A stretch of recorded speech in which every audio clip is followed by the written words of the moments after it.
ang aswang sa tabing ilog.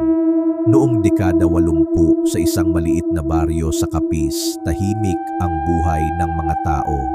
Ang kabuhayan nila ay pangingisda at pagsasaka. Ngunit may isang bagay na matagal nang ikinatatakot ng lahat, ang mga aswang. Sinasabi ng matatanda na sa tuwing kabilugan ng buwan, may mga bata at buntis na biglang nawawala.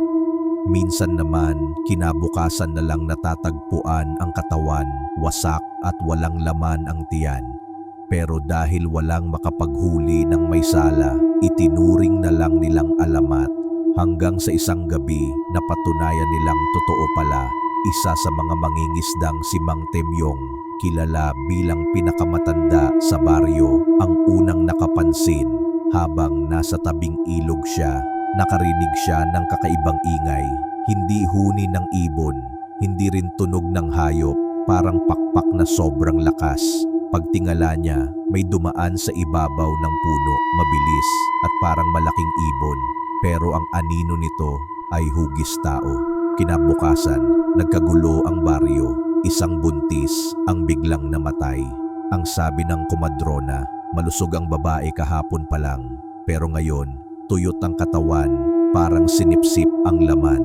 Doon nagsimulang maghinala ang lahat. May aswang sa kanilang baryo. Si Nena, isang dalagang 18, ang pinakatinatakot para maging biktima.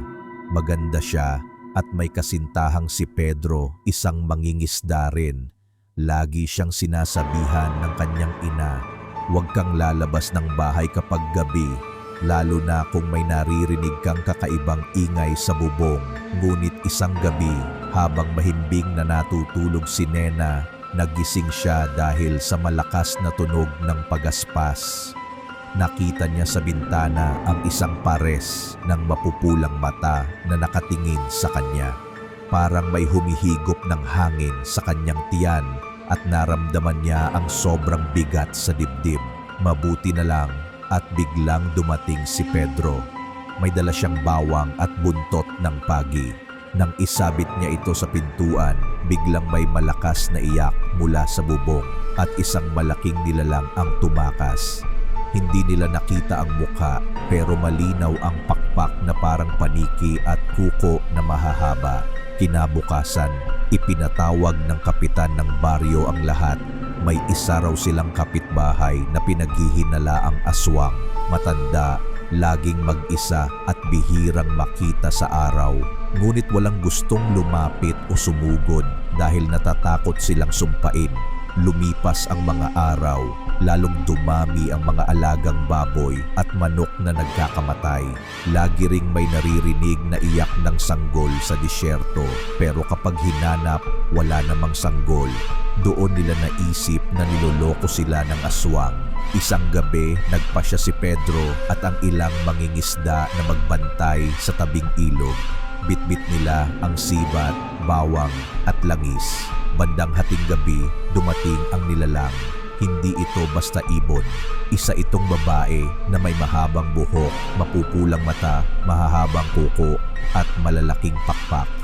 Lumilipad ito ng mababa at lumapit sa isa sa mga buntis na sinadyang bantayan. Agad nilang tinira ng sibat at binuhusan ng langis. Umiyak ito ng malakas, boses na parang babae at hayop na pinagsama. Nakatakas ang nilalang, sugatan at naglaho sa gubat. Kinabukasan, may isang matandang babae sa baryo ang hindi lumabas ng bahay. Nang pasukin nila, nakita nila itong nakahiga, puno ng sugat sa katawan.